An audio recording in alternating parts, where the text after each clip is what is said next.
Shuti bakundwa aba Blessed Family turabakunda turabasuhuje Imana yacu ibishimire kuba muje kubana natwe muri iki kiganiro kandi turashima Imana ko muri bazima turashima Imana ko na ikibahaye uburyo bwo kumva no gutega amatwi ibiganiro byacu kandi turabakunda ko muri inshuti zacu zikunda kudukurikira. Imana yacu baha umugisha n'ababa bari muri situation zitari nziza namwe turizera ko Imana yabagirira neza mukageraho muva bikageraho bakura nahe bashyira.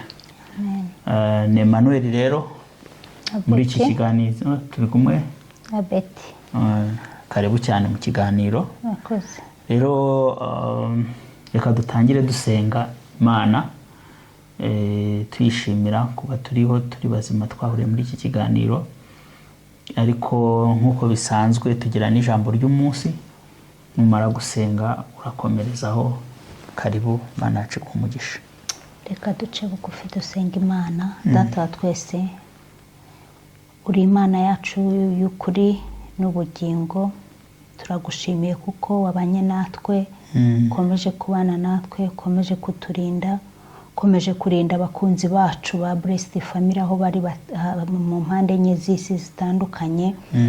Urakoze kuko ukomeza kutugirira neza, ukomeza utwiteho. Uyu mwanya tugiye kongera guhurira mu kiganiro, nukuri turakwinginze ngo uzubane natwe, utuyoboze umwuka wawe wera, kandi Data wa twese ntaba ari twe ahubwo izina ryawe ari ryo rikomeza gushirwa hejuru. Reka tugire ikiganiro cyiza, utangirane natwe kandi usozane natwe. Abazumva iki kiganiro n'abazagikurikira mu nyuma bose twese uzaduhana umugisha, dukomeze kwagura ubwami bwawe hano muri iyi si.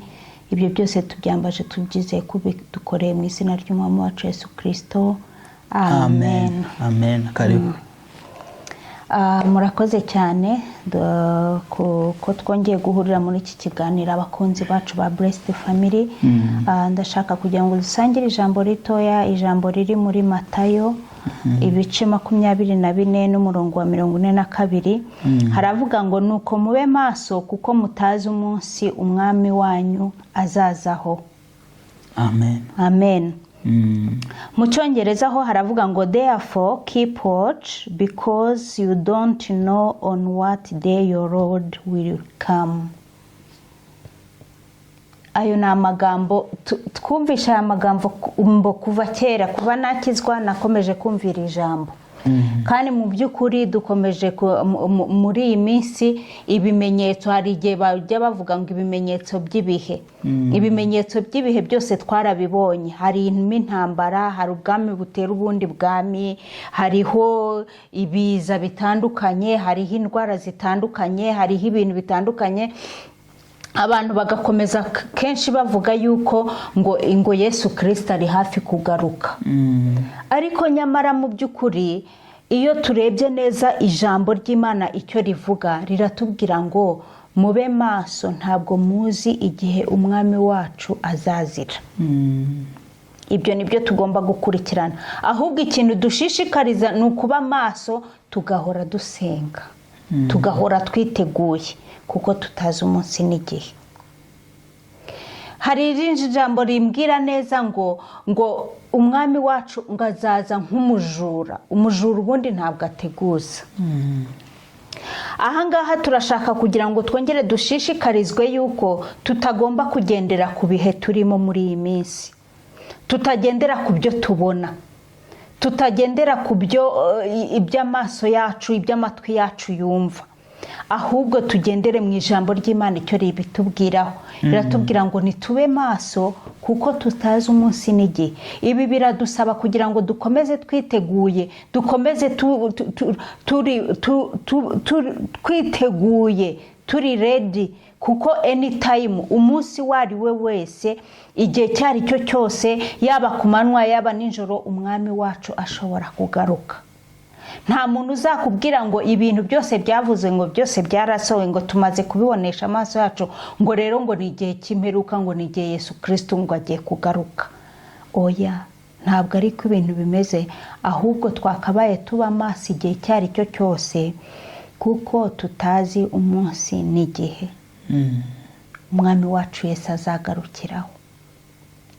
Ese mwene data, ushobora kuba utewe ubwoba n'ibyo ubona muri iyi minsi, ngo ukibaza yuko ugomba guteza utwawe twose, ugomba kwicara ntukore, ugomba kwicara nta kintu uri gukora, ngo kubera yuko ibihe byose, ibintu byose biri kugaragara ngo umwami wawe araje.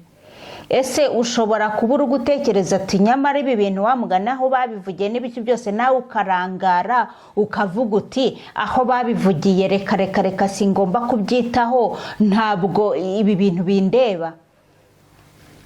Reka yaba wowe uri kuvuga ko ibihe byose, ibintu byose byamaze kuvugwa, yaba ari uyu nguyu uvuga uti nta kintu bimubwiye kubera yuko bivuzwe igihe kirekire kandi Yesu Kristo ntaraza, ibyo byose tubyirengagize, ahubwo tuvuge tuti reka tube maso, duhore twiteguye, nubwo tutazi umunsi n'igihe. Ashobora kuza uyu munsi, ashobora kuza isaha mu gitondo, ashobora kuza ejo nimugoroba, ntabwo tuzi umunsi n'igihe. Icyo tugirwa inama n'iri jambo ry'ukuri, ubuhanuzi bw'ukuri, ni uko tugomba kuba maso, kuko tutazi umunsi n'igihe bene data.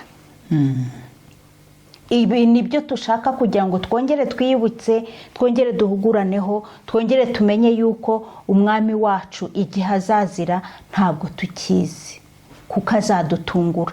Mwibuka umugani w'abakobwa 10 bagiye, bamwe bakiryamira, abandi bagahora amatabaza yabo arimo amavuta, abandi bakumva bari gukomanga ngo reka babafungurire ngo bajye gushaka ngo amavuta yabo yashize. Nuko babaye abapfafa, ntibabashe kwitegura ngo igihe cyari cyo cyose bamenye yuko igihe bazatungurwa. Rero reka ntituzatungurwe natwe, uhore twiteguye, kuko tutazi umunsi n'igihe bene data. Iri ni ijambo ritoya twashaka kugira ngo dusangire muri uyu munsi, kuko natwe tugomba guhora twibukiranya ibyo ijambo ry'Imana ribitubwiraho. Umwami Yesu azaza nk'umujura, ntabwo tuzi umunsi n'igihe, ahubwo reka duhore twiteguye, amatabaza yacu ahore yaka. Imana yo mu ijuru bagire neza kandi biteho mu izina rya Yesu Kristo. Amen. Amen. Imana yacu umugisha. Amen. Kubw'ijambo ritwibutsa yuko tugomba kuba turi maso. Hari ikintu cyiza wavuze, hari icyo nashaka kongeraho gatoya. Ni ukuvuga ngo hari abari kubikerensa bakavuga batese ko babivuze, ko navutse babivuga, ko nabazanye ubutumwa bwiza baje babivuga ko umwami Yesu ari hafi, twihane. Ariko bakavuga ati si iyo myaka yose bimaze, no avuye ku isi hashize 2000 n'indi myaka, ibyo bintu se bizaba ryari? Ariko ijambo ry'Imana n'ukuri, ibyo rivuga n'ukuri. Gusa icyo tutazi ni umunsi n'igihe. Kandi na Yesu nawe yaravuze abwira abigishwa be, bibwiraga ko ahari bizaba vuba agiye, arabwira ati nanjye uwo munsi ntabwo nkuzi. Mu byakozwe n'intumwa igice cya mbere, arabwira ati ntabwo uwo munsi nkuzi. Ariko rero mwene data, uwo munsi kubera ko tutawuzi, ni kimwe nuko tutazi n'umunsi tugomba gupfiraho. Yego. Niba twitegure, twebwe twitegura umunsi dushobora kugenderaho. Turabizi na hano ku isi ntabwo uzi igihe uzapfira, nta n'ubu uzi imyaka azamara. Iryo ni ibanga tutari twasobanukirwa. Rero kubera ko nabyo tutabisobanukirwa, renda tunareke irangira ry'isi, ko twebwe nta n'ubushobozi tubifiteho naryo twarikontorolaho. Ahubwo turebe twebwe irangira ryacu ribaye byagenda bite, ko rishobora kuba ejo, rishobora kuba ejo bundi, rishobora kuba n'undi munsi. Abo upfuye ejo byagenda gute? Se ngewe ngiye ejo byaba nitunganyije? Aho ngaho niho tugomba guhugurana, tukareba cyane, tukarushaho guhanga amaso ku gihe gito twe dufite hano ku isi. Tumeze nk'abantu batambuka, twitegure cyane, dutegure cyane kurangira kwacu kurusha uko twategura kurangira ku isi. Imana yacu iduha umugisha cyane. Urakoze cyane ku buryo iryo jambo ryagira ngo riduhugure. Bakunzi bacu, byari ijambo ry'umunsi rero nk'uko nyine tubimenyereye, kugira ngo mu bintu byose tubanze duhugurane, tubanze dutyazanye, niko twasomye ubushize, dutyazanye no muri iri jambo. Uyu munsi rero turagarutse mu kiganiro kubera iki. Ikiganiro kubera iki rero bakundwa, hari abantu bagiye bagikunda, bagenda babitwereka, turabashimira. Abantu baduha amakomantere, abantu babisangiza abandi mu magurupe, turabashimiye cyane, kuko ni ukugira ngo ibintu bijye hanze bigira abantu byubaka, sibyo? Ubushize tuganira twavuze ku bahanuzi b'ibinyoma, turagira ngo rero uyu munsi ikiganiro kibe ku bahanuzi b'ibinyoma, tubive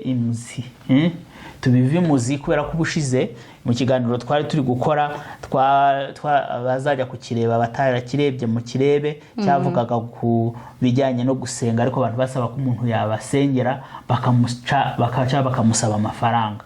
Turi kwibaze ibi bintu mu by'ukuri bimeze biti. Twagerageje kubiganiraho, ariko tuza kwanzura yuko impamvu abantu basaba amafaranga nuko ari abahanuzi b'ibinyoma. Yego, twarabivuze, ntabwo turi busubiremo, tugendeye mu ijambo cyane cyane riri muri Petero wa 2 bice 2 aho mirongo ya ibanza. Rero uyu munsi icyo gihe nako twabasizemo nk'idene, turavuga ati rero ibijyanye n'abahanuzi b'ibinyoma ntabwo twabikomozaho byose, dukomoje just ku bijyanye n'ibijyanye n'ibi twavugaga byo gusengera abantu babasaba amafaranga, ariko tuzagaruka tubirambure neza. Reka dutangire iki kiganiro kugira ngo abakunzi bacu tubashe kuganira nabo kuri iki kintu. Umuhanuzi w'ibinyoma, umuhanuzi w'ikinyoma, ese ubundi ninde? Ni muntu ki? Yes, umuhanuzi w'ibinyoma tumugenda tumubona uko ijambo ry'Imana rimuvuga. Umuhanuzi w'ikinyoma ni uvuga ko ahanura mu izina ry'Imana kandi abeshya. Icyo ni cyo kintu cya mbere. Wamenya gute ko abeshya? Bibiliya nayo igenda itwereka abo bantu n'ibintu tuzagenda tubamenyeraho. Kubeshya kwe kugaragazwa n'uko ibyo avuze bidashobora, rimwe na rimwe ibyo avuze ntibishobora gusohoka. Urumva? Ijambo niko ritubwira. Iyo usomye Gutegeka kwa 2 ibice 18 murongo wa 20 avuga ngo umuhanuzi navuga mu izina ry'Uwiteka, hanyuma icyo avuze ntikibe, ntigisohore, icyo kizaba ikitavuzwe n'Uwiteka. Uwo muhanuzi azaba ahangaye kukihimbira, ntuzamutinya. Uyu ni ijambo ritubwira. Ngo nikidasohora icyo kintu tuzaba tumenye ko ubuhanuzi bw'uwo muntu budafasha. Icya kabiri ni uko gishobora gusohora ariko kidashingiye ku ijambo ry'Imana. Umuntu ashobora kuguhanurira ibintu n'abapfumu barapfumura, na Satani ishobora kwerekana ibintu. Erega umuhanuzi w'ibinyoma nawe aragenda agacaca abantu, akamenya ibigiye gukurikira hejo mu gitondo, akaza akabikubwira ngo arabiguhanuriye. Mu by'ukuri yacace amakuru yose ayafite. Ashobora gucaca cyangwa ashobora no kuba ari n'umupfumu uri gukoresha imbaraga za Satani. Erega Satani nawe ashobora gukoresha. Niyo mpamvu ijambo ry'Imana rirongera rikadukebura rikatubwira ngo erega uwo muntu ashobora gukora ibintu bikaba. Ntabwo se wibuka Mose ko agiye muri Egiputa, Imana yamutubwiye ngo rambika inkoni yawe ibinzoka, abandi bakavuga ati ibyo ni toto cyane, baravuga ati ibyo ni toto, ati natwe ibingibi ati maji turabikora. Nabo barabikoraga intuzi, ariko icyabaye ni iki? Imana yahise yerekana power inkoni ya Mose irazimiragura zose. Hari ibigomba kuba kugira ngo ubuhanuzi bw'ibinyoma bugaragare. Rero naho bitasohora, naho byasohora, ijambo ry'Imana riratubwira, ubwo warubajije neza, riratubwira neza mu Gutegekwa kwa 2 ibice 13 murongo wa 2 kugera ku wa 5 handitse ngo muri mwe nihaboneka umuhanuzi cyangwa umurosi akababwira ikimenyetso cyangwa igitangaza, icyo kimenyetso cyangwa icyo gitangaza kigasohora, uri kumva? Icyo yakubwiye agira ati duhindukirire izindi mana izo utigeze kumenya tuzikorere, ntuzemera amagambo y'uwo muhanuzi cyangwa y'uwo murosi, kuko Uwiteka Imana yanyu izaba ibagerageza ngo imenye yuko mukundisha Uwiteka Imana yanyu imitima yanyu yose n'ubugingo bwanyu bwose. Ahubwo mujye muyoborwa n'Uwiteka Imana yanyu, muyubahe, mwitondere amategeko yayo, muyumvire, muyikorere, muyifatireho akaramata.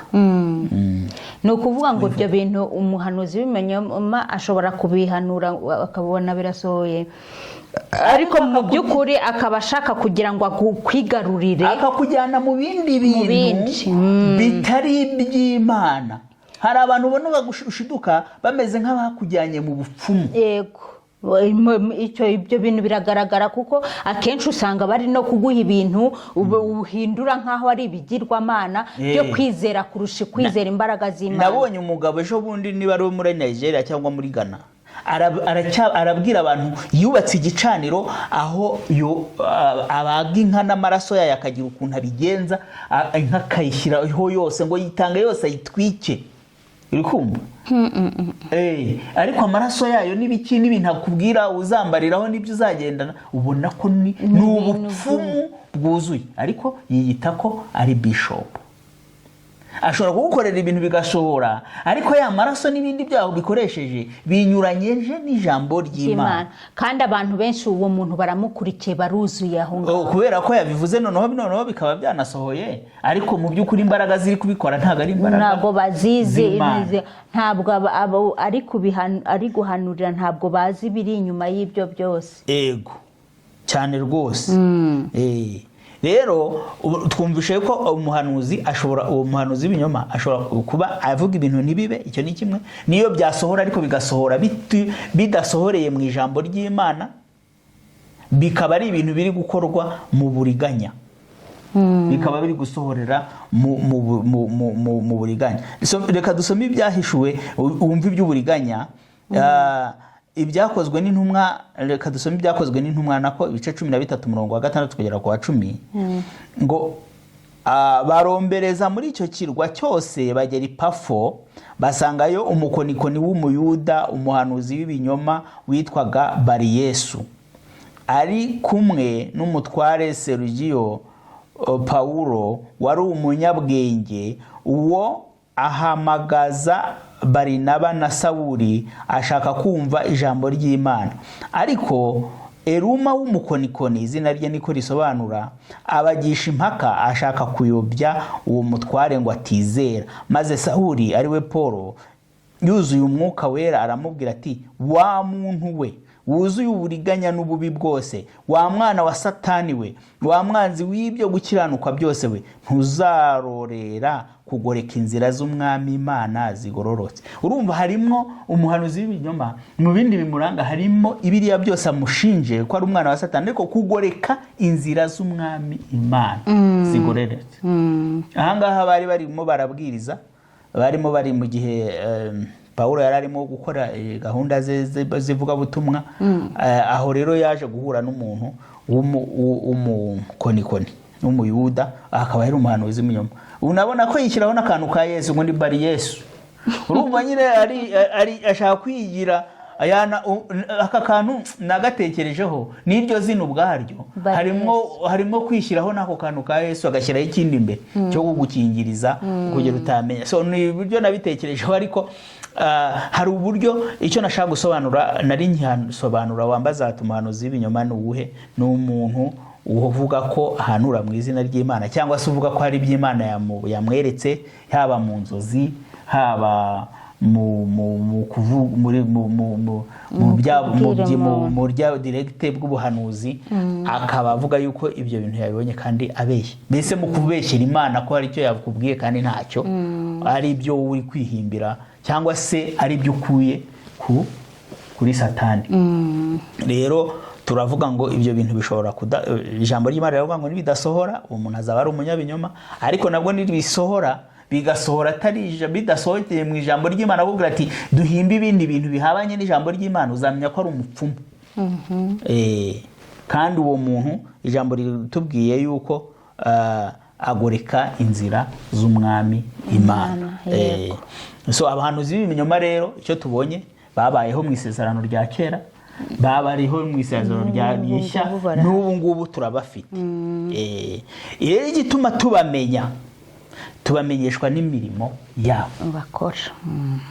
Yesu ari ku cyigisho cyo ku musozi yabwiye abantu ati rero bahitego hariho abahanuzi b'ibinyoma bazaza. Matayo 7:16 arababwira ati abo bantu bazaba bigira beza kandi ari babi. Ati kizababwira niki? Ni imirimo, muzabwirwa n'imirimo yabo. Ati kuko nta mbuto nziza zishobora kwera ku giti kibi. Kandi niko bimeze koko. Urishushanyo ukihinduriza ariko ntihabura ikintu kimwe cyiza kikagutamaza kikagushyira hanze. Abantu bose bakakota bakaza kumenya ngo burya n'uyu nguyu. Kuko ibyo ukora ushobora kubikora Imana ijambo ry'Imana ngo urabikora wiherereye ukagira ngo mpanye nawe ukabyihegekana, ariko umunsi umwe Imana ibishyira hariya ku mugaragaro. Twese rero icyo navuga nari ngarutse kuri icyo, ni ugutinya Imana, ni ugutinya icyaha, kuko n'uyu muntu aba ari mu byaha.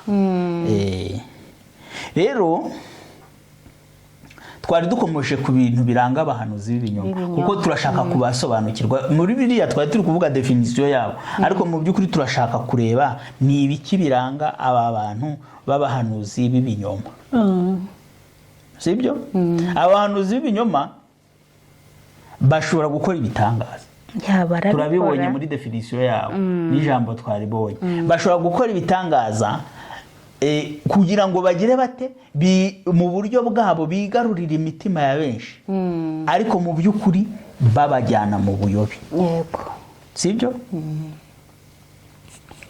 Abo bantu bakora ibitangaza nyine kugira ngo bigarurira abantu, baba bari gushaka, baba bafite intego bashaka kugeraho kuri abo bantu bashaka kwigarurira, kugira maybe bamenyekane, kugira ngo babonemo amafaranga, ibintu nk'ibyo byose mbega bishingiye ku nyungu zabo bwite. Atari inyungu zo kuvuga ngo bari kwamamaza ubutumwa.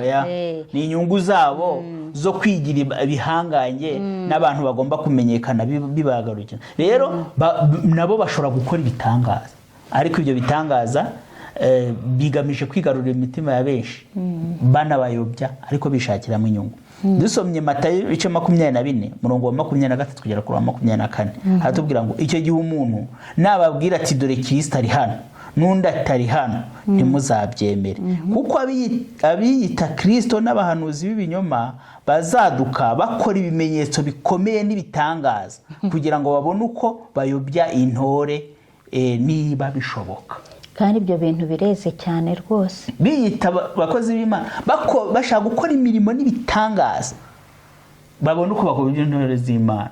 Ibyo bintu ntibyeze se, benshi ntitubabona bafite n'insengero zigeze iriya hirya bafite abantu, ariko ibintu by'ibyaha bakorera aho hantu wabyumva ukumva nubwo babara kwishima. Hano muri Kenya abantu bose barabyumvisha amakuru yo kwa Makenzi. N'ubu ngubu hari ukuntu boza n'abantu ubwonko, n'ubu hakaba hari umuntu ukivuga ati hoya baramurenganyije burabura, ariko iyo ugiyemo hagati kubwira abantu bapfiriwe bagashyingurwa, bakabataba noneho n'abantu bakavuga yuko n'imyanya imwe yawe y'umubiri itagaragara, bavuga ngo bashobora kuba bagurishije imyanya y'umubiri. Ariko ibyo uko byaba byose, ese kwigisha abantu kugeza aho batesha umurongo, bakumva ko bagiye gupfa, ngo bageraga n'igihe baka ibyo kurya no kunywa ntibabibahe, bati komeza urugendo upfe, wararutangiye wisubira inyuma. Uri kumva? Bajyaga bababwira yuko abapasiteri bo bavugaga yuko bagomba kwica bariya bantu bamaze ibyumweru 2 biyirije ubusa, kuko bababwiraga ngo kugurisha iyo myanya y'imibiri imaze gusubirana ubuzima, imaze kuvamo. Urumva kwica umuntu rw'agashinyaguro witwaje izina ry'Imana, witwaje ngo uri umukozi w'Imana, witwaje ngo uri kumuhanurira, kumubwira ngo isi irarangiye nka bya bindi twahoze tuvuga ngo isi irarangiye. kenshi baramubwiraga ati genda ugurisha ibyawe byose, Uze hano utegereze. utegereze utahe mu ijuru. abantu koko bakabikora. bene data rwose ni mu kandi urumva bavuga ati Kristo ari aha nta handi, aha niho ari. abantu rero bazi yuko ahantu bari ariho Kristo wenyine ari, baransetsa cyane ati aha niho hari, ngwino ukora ibi tukujyane gutya, bakakujyana buhumyi. abana b'Imana rero baba bashakisha kujya mu ijuru, ni ukuri ni benshi, ariko bakaba bahuye n'abo banyahanuzi b'ibinyoma. ni ukuri Imana ijya ibarinda ibiteho pe, kubera yuko abahanuzi b'ibinyoma bareze hano hanze, ni benshi cyane. Yego bareze rwose. rero hari ikindi kintu kizatwereka aba bantu. aba bantu mu bindi bigomba kubatwereka, hari ibyo dusoma muri Yeremiya ibice 14. biratubwira ngo bagira iyerekwa ry'ibinyoma, imigenzo isa n'ubupfumu, gusenga ibimeze nk'ibishushanyo. muri kumva aba bantu kizabikubwira n'ucunguza neza, bagira amayerekwa y'ibinyoma.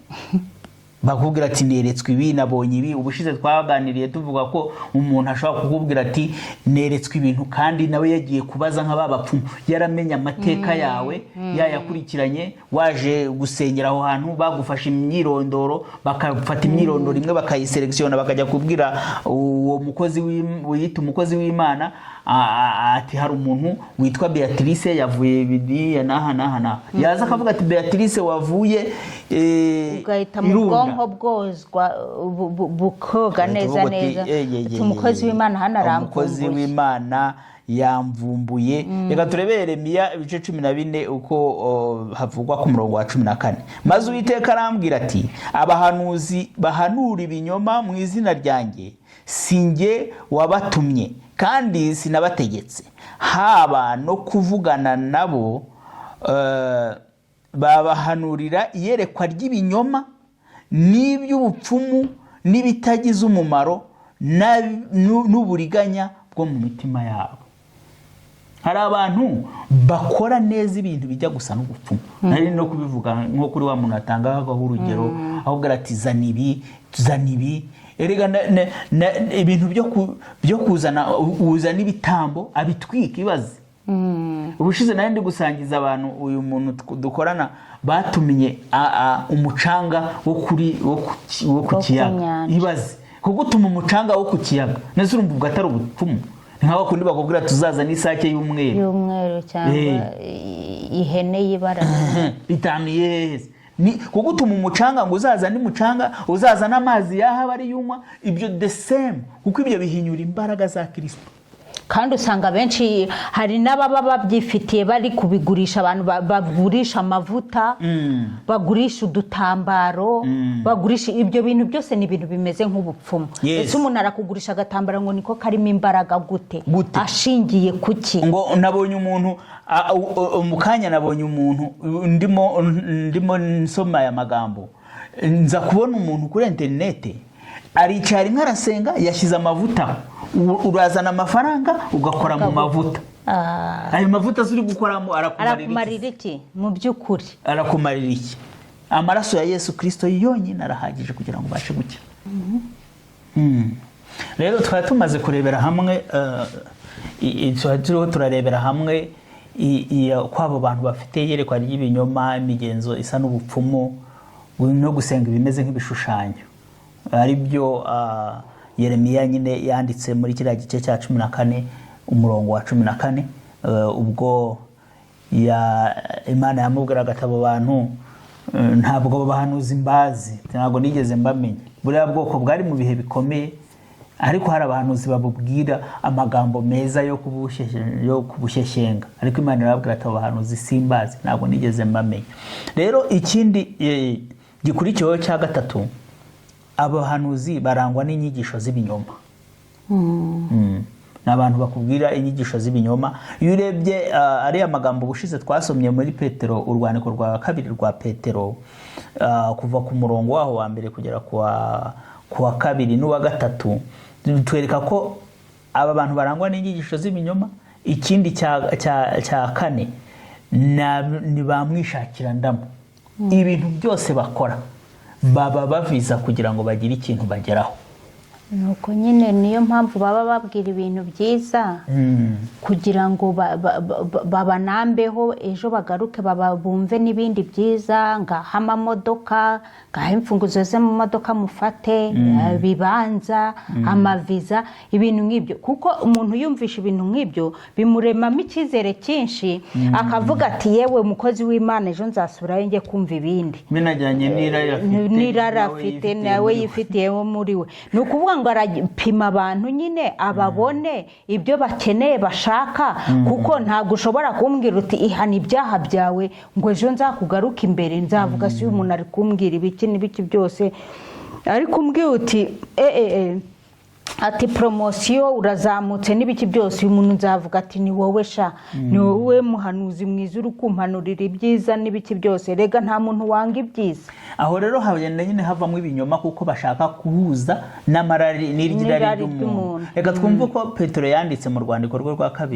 ibice 2 umurongo wa 1 kugera kwa 3 aravuga ngo twanabisomye ubushize muri cya kiganiro twakomojeho, ariko nk'uko hariho abahanuzi b'ibinyoma badutse mu bwoko bw'Abisiraheli, niko no muri mwe hazabaho abigisha b'ibinyoma bazazana rwihereranwa inyigisho zirema ibice zitera kurimbuka, ndetse bazihakana na shebuja wabacunguye,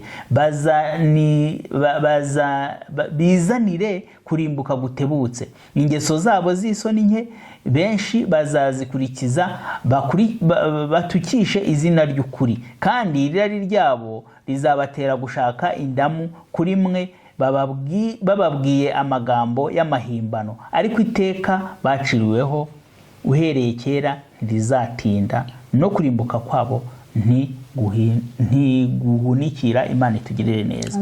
Urabona ko Petero iri jambo twarikomojeho nyine ubushize turi gusobanura abantu ibijyanye n'aba bantu basengera abantu babaciye amafaranga ko ari abahanuzi b'ibinyoma. Mu by'ukuri niyo mpamvu twababwiye ko twashatse kwimbika kugira tubone aba bantu tubasobanukirwe neza. Murabona ko aba bantu bagira inyigisho zicamo abantu ibice, inyigisho z'ibinyoma ubundi zicamo abantu ibice cyane cyane, ariko bafite objective yindi twavuze yo kwigarurira abantu, akabacamo ibice rimwe na rimwe ashaka kubigarurira kugira ngo bamuzeho, noneho aba yabatwara buhumyi uburyo ashaka.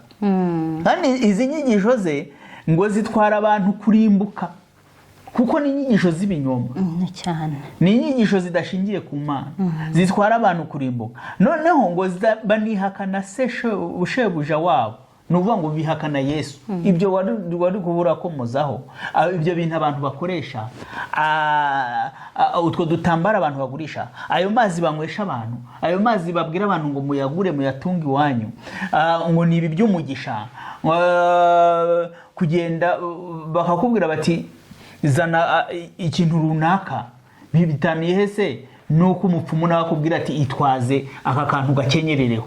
Byose ni kimwe. Rero ahubwo ikirutaho nuko igituma bihakana Yesu n'ubushobozi bwe nuko batemera amaraso ya Yesu Kristo ngo bari yo yonyine akora, abari yo yonyine abasha gukiza umuntu, bakiringira utundi tuntu bagerekaho. Nka wundi ubwira abantu ati umutanga ibitambo, yubatse n'uruhimbi aho abaturira naho yiciri ibimasa. Uri kumva? Rero izo ni inyigisho, noneho n'izibiteye isoni ntibabura kuzikora.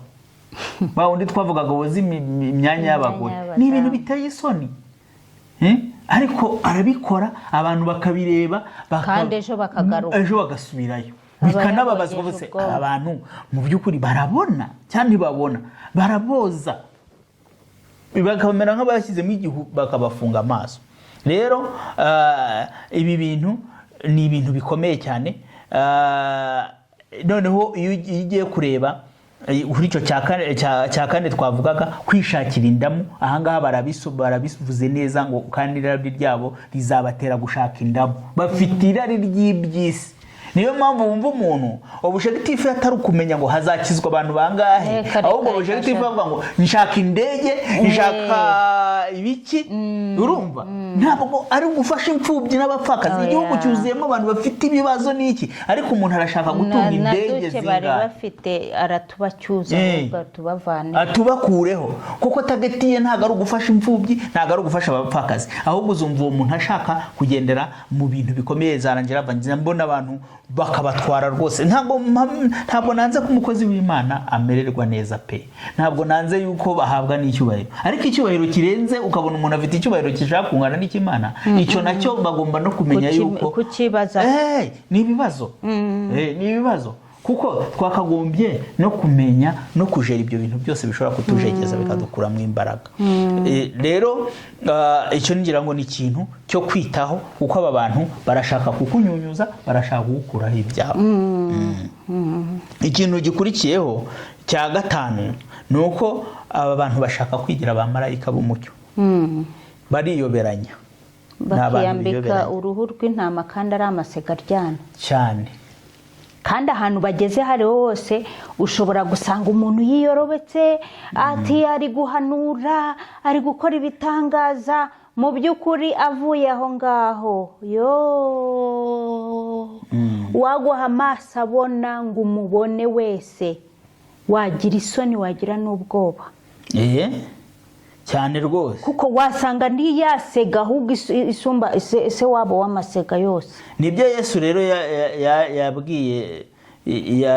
yabwiye abantu ari kubabwiriza ku musozi, arababwira ati aba bantu bazajya baza bigize basane biyambitse uruhu rw'intama kandi ari amasega aryana. Iyo usomye Matayo ibice 7 umurongo wa 15 bazaba bigira neza usigira ngo ni intama, ariko ubu bakuye uje ukabegera neza uzajya ubona bahinduka amasega. Ibyo rero bigenda kwiyambika uruhu rw'intama bishaka kuvuga iki? Bazagendera muri ya mazina yemewe, natwe tuzi dushobora kuvuga ati aya mazina ni amazina mazina bakurikire nyine, batabikoresheje nta wabikora. Aziyita profete kugira ngo bigutere ubwoba bimenye koko akorana n'Imana. Aziyita prophetess, aziyita evangelist, aziyita apotre, aziyita ikintu gikomeye, aziyita bishop kugira ngo agutere, aziyita reverend. Yice nyine areba ya mazina meza ariho akoreshwa, nawe akayagenderamo, kuko atayagendeyemo ntawamukurikira. Rero niyo mpamvu ashaka guharabika ya mazina meza ariho, akaba ari yagenderamo mu by'ukuri, kandi we afite uruhu rw'isega atari uruhu rw'intama. Pawulo yandikiye Abakorinto urwandiko rwa 2 bice 11 umurongo wa 13 na 14 urabwumva neza ngo bene abo ni intumwa z'ibinyoma, n'abakozi bariganya bigira nk'intumwa za Kristo, ngo kandi byo si gitangaza kuko na Satani ubwe yihindura nka marayika w'umucyo. Satani nawe afite ububure, ashobora no kuza akakugendera ukagira ngo wagenderewe na marayika w'Imana, naho wararanye na Shitani kuko afite capacity. Niyo mpamvu abantu bagomba kuba maso. Na Satani ubwo ashobora kugutera cyangwa ukabwira ngo watangiye ngo werekwa n'Imana, kandi ufite umwuka wa Satani. Kandi rega Satani afite ubushobozi nawe bwo kukwereka ku bintu byejo bizaba, kugira ngo ubashe gukangata abantu bagire ngo koko ufite ibintu bizima, kandi nta bintu bizima ufite. Rero ni abantu bashobora kwiyoberanya, bashobora kuza mu itorero aho muri ntimubashe guhita ubamenye, utagiriye ubuntu ngo ufungukirwe ngo ubashe kumenya ngo aba bantu ni bantu ki. Ikindi rero, aba bantu ibintu byo kwihana no kuvuga ibyo kushaka kwihana, abantu benshi kugakiza ntabwo ari byo bashinzwe, siyo ntego yabo. Bashobora no kubikubwira gusa babinyuraho, ariko ibyo kuvuga ngo bihane ntabwo ariyo target, ngo nimuze tubanze twihane turebe uburyo twakwihana. Wapi? None se yabizana gute? Kandi nawe ubwe urebye mu mutima we ibyo bintu, uwo muntu arasambana, urumva uwo muntu yica abantu uwo muntu ariba uwo muntu aragambanirana uwo muntu ibintu byose bibi byose biramuranga. none ni gute utegeye kumbwira ngo yaza kuzana ibintu byo kwihana ngo abantu bihane bave mu byaha kandi nawe abirimo? kandi burya hari n'igihe umuntu akora ibyaha ariko afite n'umutima wo kumurega avuga ati ariko ibi bintu ndimo ni bibi kabisa. kuko twese muri iyi si ntabwo bavuga ngo abantu bose ni intungane. ntabwo ushobora kuzagira ikintu kikaba wagwa mu cyaha, ariko ugasanga umuntu aravuga ati afite umutima wo kwihana, ibintu ndimo ntabwo ari byo. ukavuga uti ariko ibi bintu ubundi satani abinjanyemo gute? uri kumva ukwihana wowe abikora ataregreta. ariko umuntu nk'uyu aba yarakuyeho kwago bavuga ngo yakuyeho neza agahu, kubera ko we yamaze kuvuga ati hoya nuko ngomba kugaragara aba bantu ngiye ngomba kwiberaho muri ubu buzima. n'ibyo bintu hari ibintu bajya bavuga ati nukumenyera Imana. yaramaze kuyimenyera nyine, nubwo n'ejo azajya n'ahandi naho we mwamumenya ahangaha azajya kubeshya n'abahariya nuko ameze. ntabwo ashobora guhinduka. rero biragora kuko kandi si n'umuntu wabwiriza, kuko ibintu uvuga arabizi. ntabwo wamubwiriza uretse Imana yonyine yo kuzikamuhindura, ariko wowe nta kintu wamubwiriza kuko ibintu uvuga kuzi hari ibyo azi byinshi. kandi noneho waranagukanga ati wowe uravuga iki ko ngiye navuganye nayo ukavuga uti noneho biragenda bite? urumva rero ni ibintu byo kwitondera. iyo usomye amaganya ya Yeremiya niho ubona icyo kintu. reka tuhasome amaganya ya Yeremiya ibice 2 umurongo wa 14.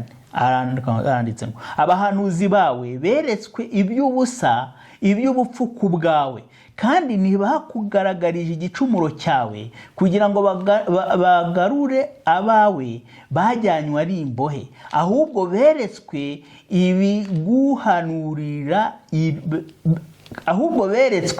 ibiguhanurira ibinyoma byatumye ucibwa.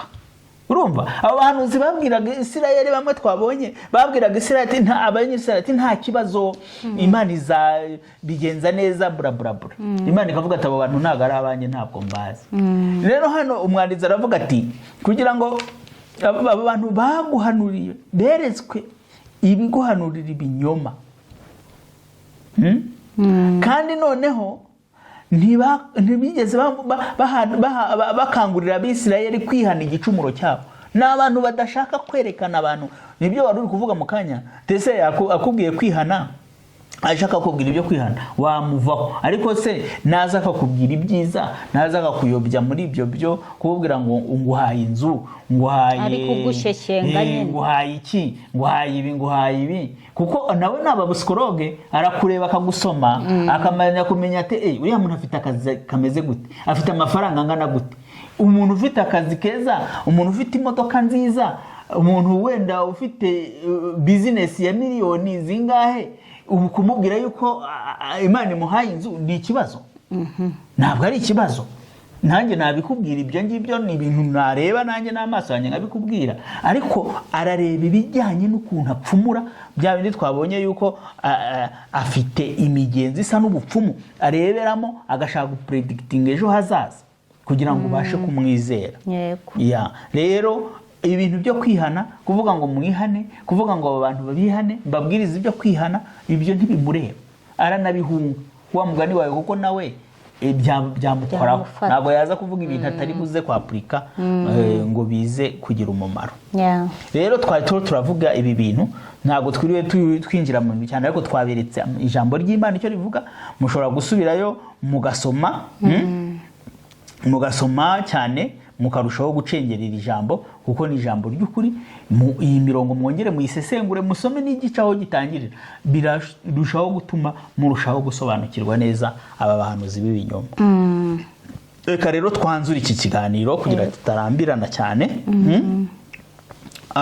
turanzura dute? tugomba kuba maso muri iyi minsi. yego, abahanuzi b'ibinyoma bareze ahantu hose, bareze. ntuzakangwe no kubona ngo umuntu afite itorero ry'abantu 10,000. abantu araza agasenga abantu bose bakarambarara hasi ukabona mugenzi we atuye hariya afite abantu 15 20 ukavuga ariko se uyu nguyu uyasenga uriya ari hehe ariko imbaraga ntabwo uzi ahantu aba yazikuye. Ntabwo tushinja abantu bose cyangwa tuba abacamanza, ariko tugende nko ku buhamya bw'uriya mugabo yatanze twumvishe wo muri Afurika y'Epfo ukuntu yaje kuzajya kugura imbaraga muri Nigeria ubu akaba yaragarutse kwihana kubera ko n'ubundi byamwinjije mu bintu bidasanzwe. Ariko Satani aragutirika igihe gito ukagira ukabigitangaza ariko bikaza kusa naho birangiye nabi. Kuko baguha exigence bakweexija ibintu nabyo bidasobanutse ngo uzajye woga niba ari ibiki saa sita z'ijoro ibyo bintu n'ibyo ugasanga ni ibintu by'ubupfumu biteye isoni bikojeje isoni. Nuko ntibuka amazina ye twari kuyaha abantu bakazajya gushaka ikiganiro ariko umuntu wenda agize amahirwe akakibona yagishyiraho wenda nka link abantu bakazakireba arasobanura neza ukuntu ziriya mbaraga zikora. Urumva agasobanura ukuntu yagiye guhabwa izo mbaraga mu mazi. Reba umuntu ari kugusengera afite imbaraga zo mu mazi. Niyo mpamvu buce twanavuga ati mwitondera abantu babarambikaho ibiganza, mwitondera abantu babasengera, nabo mwishyura amafaranga mwitonde nimuze aho bakura imbaraga zabo. Urumva ntugakangwa no kubona ngo afite ngo umukozi ngo w'igitangaza oya banza ugenzura umwuka kuko nibyo Yohani mu rwandiko rwa mbere yanditse ibice 4 aravuga ati imbaraga abahanuzi b'ibinyoma bariho mu bagenzuri mugenzura imyuka tugihabwe imbaraga zo kugenzura imyuka kuko nk'uwo yavuze ikintu cyantangaje avuga ukuntu nkuko hari akantu yavuze karansetsa najyaga nibaza ku kintu aravuga ati atabo bantu rero ati benshi ati kizabakubwira baza amateraniro ati ntibajya bajyana muri za bintu by'abaintercessor byo gusenga mu gitondo n'abaririmbyi na bimwe byo kuramya no guhimbaza azaje gukora ibitangaza akavuga ibyo avuga agakora ibitangaza akagurisha amazi akagira gute agahita yisohokera kwicara. Ntabwo yabasha kuza guparticipa kuko imyuka ibiri bihabanye bariya bari gusenga abaramyi bariya abantu b'abanyamasengesho bari gusengera iteraniro bari kugira gute ntago bafite umwuka w'Imana bari gusenga Imana y'ukuri nawe afite imyuka yindi akorana nayo no kuvuga ngo aje akabaho ngaho byakubitana byaba nk'amashanyarazi positive na negative byaba ikibazo. Niyo mpamvu nyine baba bagira gute ukabona hingutse mu karyango hari amasaha ageze akaza agakora ibyo akora agasohoka akagenda kuko iyo myuka ishobora gurwanira aho ngaho ukabona ibintu noneho birahindutse ahubwo akozwe n'isoni yiyambuye n'ubusa aho ngaho buri aramutse aje akaza abanyamusangesho bakamuteranira wabona ibintu birabe batyaye wabona ibiri uko bana bameze benshi nabo bameze nk'uwaba amaso n'ibiki byose ariko mu by'ukuri ntihabura impamvu batinya nyine kuza iyo nuko nabo baba bari gutinya ati hashobora kuba hari imbaraga zishobora kuza kunsenyera imbaraga zanjye nkakorwa n'isoni. Niyo mpamvu inshuro nyinshi nyine baza ari amasaha. Rero Yohani navugaga yanditse urwandiko rwa mbere ibice 4:1 agira abantu inama ngo bakundwa ntimwizere imyuka yose ahubwo mugerageze imyuka ko yavuye ku Mana kuko abahanuzi b'ibinyoma benshi badutse bakaza mu isi. Tugerageze kugenzura dusenga Imana tumenye abita abahanuzi tubana nabo bameze bate kugira ngo batatwinjiza mu buyobe cyane. Ariko ikibabaje kenshi usanga aba bantu batuma iyo abantu bamaze kumenya ko bafite ubuyobe bari kubayobya abenshi bahita banava no mu byo kwizera cyane aba bantu batoya mu gakiza usanga bacitse intege bakaba banarambarara. Rero turasaba abantu nabo bakiri muri ubwo buyobe bwo guhanura ibinyoma no gushaka kwigarurira abantu mu bintu bipfuye nukuri ni muhindukire muhindukirira Imana kuko Kandi Imana ibaze iracyafite kuba wavuga ngo uruguhanurira abantu bakaba banakizwa mu by'ukuri kubera yuko bumvisha ubabwiye ibyiza bakaba bavuga ati reka natwe tujye mu Mana, nurangiza uhindukira ari wowe ujya kubwira umuntu wenda ujye kumubwira wabwirije umugabo ujye gusambana nawe, nurangiza none se uraba umwigishije iki? Icyo ahita avuga aravuga ati wowe kumbe babantu nuko bakora, ahita bivamo burundu byose abivemo. None se uwo mugambi wa Satani mu by'ukuri twabagira inama, niyo waba wumva uri mu buhanuzi bw'ibinyoma bwamwishakira ndamu, ubireke ubivemo, nawe Imana yakugirira neza, yakubabarira, nawe ukaguha icyo ukora ukabona ikigutunga mu buryo buzima, atari uko ugiye gushukisha abantu ibyo babeshya ngo uri kubahanurira, mu by'ukuri uri kubashushanya. Imana yacu irakureba ahantu waba uri hose. Kandi ni ukuri ijambo ry'Imana riratubwira ngo icyaha mu byaha bikomeye harimo gutuka umwuka w'Imana. Ntabwo gutuka umwuka w'Imana ari ugufata Imana ngo uyituke, kuko Imana nawe, ariko kuvuga ko umwuka w'Imana wagukoresheje ibintu ntabyo wakoze, ni ukuwubeshyera, ni ukuwutuka, ni ukuwugayisha. Rero aho kugira ngo utuke umwuka w'Imana bikubere icyaha gikomeye, kugira ngo ube famous, kugira ngo ushake kumenyekana, kugira ngo ushake wenda ushakamo inyungu y'inda ya none, mu by'ukuri Yesu aracyahari, arateze amaboko kugira ngo agire gute, akwakire. Kuko ni umukunzi wa twese, aradukunda twese, kandi natwe tugume dusabira abo ngabo twabonye bashobora kuba bafite ibyo bibazo, ko twese icyo dushinzwe ni ugusabirana no kugira ngo Imana twese iduhe umurongo muzima, tuzabonanire muri cya gitondo cy'umuzuko. Imana yacu nitugirire neza cyane. Bene data, Imana nibahe imbaraga n'ubushobozi bwo kugenzura imyuka tubana nayo iri gukorera mu bantu turi kumwe. Imana yacu tugirire neza. Amen. Urakoze kubana nanjye mu kiganiro, n'abakunzi bacu Imana ibagirire neza. Nakagaruka nawe utaha. Shalom. Shalom.